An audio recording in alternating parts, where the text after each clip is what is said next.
ബലാത്സംഗ കേസിൽ ജയിലിൽ കഴിയുന്ന രാഹുൽ മാങ്കൂട്ടത്തിൽ MLA-ക്കായി പ്രത്യേക അന്വേഷണ സംഘം കസ്റ്റഡി അപേക്ഷ കൊടുത്തു. രാഹുൽ മാങ്കൂട്ടത്തിന്റെ ജാമ്യാപേക്ഷയും തിരുവല്ല മജിസ്ട്രേറ്റ് കോടതി ഇന്ന് പരിഗണിക്കും. അതിനിടെ മൂന്നാമത്തെ ബലാത്സംഗ കേസിലെ അതിജീവിതയ്ക്കെതിരെ രാഹുൽ മാങ്കൂട്ടത്തിന്റെ ഭീഷണി സന്ദേശം പുറത്തുവന്നു. ബലാത്സംഗ കേസിൽ രാഹുൽ മാങ്കൂട്ടത്തിനെ അറസ്റ്റ് ചെയ്ത വിവരം സ്പീക്കറെ SIT രേഖാമൂലം അറിയിച്ചു. റിപ്പോർട്ടിന്റെ അടിസ്ഥാനത്തിൽ അയോഗ്യത നടപടിക്ക് തുടക്കമാകുമെന്ന് സൂചനയുണ്ട്. എത്തിക്സ് കമ്മിറ്റി ചേരുന്ന കാര്യവും സ്പീക്കറിന്റെ പരിഗണനയിൽ ഉണ്ടെന്നാണ് വിവരം.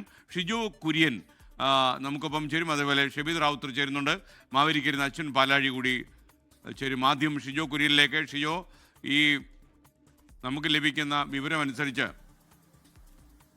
കസ്റ്റഡി അപേക്ഷ തിരുവല്ല കോടതിയിൽ സമർപ്പിക്കുമോ?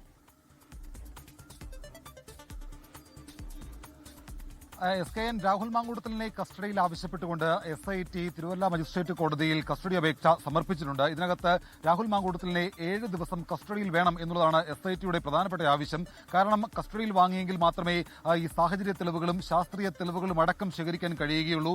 ഇന്നലെ 6 മണിക്കൂർ നിർണായകമായിട്ടുള്ള ചോദ്യം ചെയ്യലിൽ അതിനോട് പൂർണ്ണമായിട്ടും നിസ്സഹകരിക്കുന്ന ഒരു സമീപനമാണ് രാഹുൽ മാങ്കൂട്ടത്തിൽ സ്വീകരിച്ചത്. അപ്പോൾ രാഹുലിനെ കസ്റ്റഡിയിൽ വാങ്ങിക്കൊണ്ട് ഈ കൃത്യം നടന്ന സ്ഥലത്ത്, അതായത് ഈ പെൺകുട്ടിക്ക് പീഡനത്തിന് ഇരയായ തിരുവല്ലയിലെ ഹോട്ടലിലെത്തിച്ച് പരിശോധന നടത്തണം. അതിന് രാഹുൽ ഒപ്പം വേണം. അതോടൊപ്പം തന്നെ മറ്റ് ഈ ഫോണിലെ വിവരങ്ങൾ ശേഖരിക്കുക. രാഹുലിന് 2 ഫോണുകളുണ്ട്. അതിൽ പ്രത്യേകിച്ച് ഈ ഐഫോൺ അടക്കം ഈ യുവതി വാങ്ങി നൽകിയതാണ് എന്നുള്ള കാര്യങ്ങളൊക്കെ യുവതി നൽകിയ പരാതിയിൽ പറയുന്നുണ്ട്. അപ്പോൾ ഈ യുവതി വാങ്ങി നൽകിയ ഫോണിൽ നിന്നും രാഹുൽ ഉപയോഗിക്കുന്ന മറ്റ് ഡിജിറ്റൽ ഡിവൈസുകളിൽ നിന്നും ഉള്ള ശാസ്ത്രീയ വിവരങ്ങൾ ശേഖരിക്കേണ്ടതായിട്ടുണ്ട്. ഈ രാഹുൽ ഇന്നലെ ഈ ഫോൺ ലോക്ക് മാറ്റാൻ പോലും അന്വേഷണ സംഘം ആവശ്യപ്പെട്ടപ്പോൾ അതിന് പോലും രാഹുൽ തയ്യാറായിരുന്നില്ല. ലോക്ക് പറഞ്ഞു കൊടുക്കാൻ പോലും രാഹുൽ തയ്യാറായിരുന്നില്ല. അപ്പോൾ അത്തരം കാര്യങ്ങളിലേക്കൊക്കെ അന്വേഷണം നടക്കണമെങ്കിൽ രാഹുലിനെ കസ്റ്റഡിയിൽ വാങ്ങി വളരെ വിശദമായിട്ട് ചോദ്യം ചെയ്യുകയും മറ്റ് തെളിവുകൾ ശേഖരിക്കുകയും ചെയ്യേണ്ടതായിട്ടുണ്ട്. ഇന്നിപ്പോൾ തിരുവല്ല മജിസ്ട്രേറ്റ് അരുന്ധതിക്ക് മുമ്പാകെയായിരിക്കും ഈ പറയുന്ന കസ്റ്റഡി അപേക്ഷ വരിക. കസ്റ്റഡി അപേക്ഷ സ്വാഭാവികമായിട്ടും വരുമ്പോൾ കസ്റ്റഡി അനുവദിക്കാനുള്ള സാധ്യതയുണ്ട്. കാരണം 7 ദിവസം കസ്റ്റഡിയാണ് ആവശ്യപ്പെട്ടിരിക്കുന്നത്. ഒരു 3 ദിവസമെങ്കിലും രാഹുൽ മാങ്കൂട്ടത്തിലിനെ മജിസ്ട്രേറ്റ് കസ്റ്റഡിയിൽ വിട്ടു നൽകാനുള്ള സാധ്യതയാണ് നിലവിൽ കൂടുതലായിട്ട് കൽപ്പിക്കപ്പെടുന്നത്.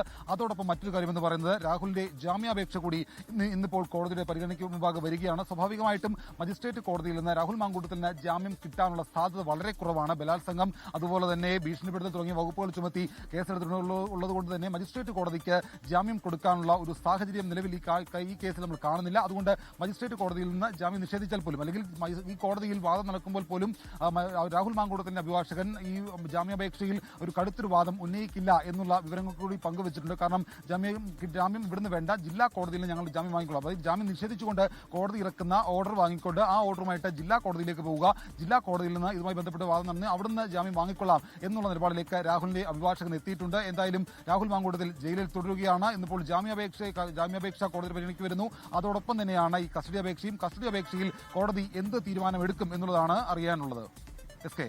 ലോകത്തെവിടെയായാലും ഏത് സമയത്തും 24 വാർത്തകളും ഓഗ്മെന്റഡ് റിയാലിറ്റി പാക്കേജുകളും എക്സ്പ്ലെയിനറുകളും വിശദമായി കാണാൻ ഞങ്ങളുടെ YouTube ചാനൽ നിങ്ങൾക്ക് സബ്സ്ക്രൈബ് ചെയ്യാം.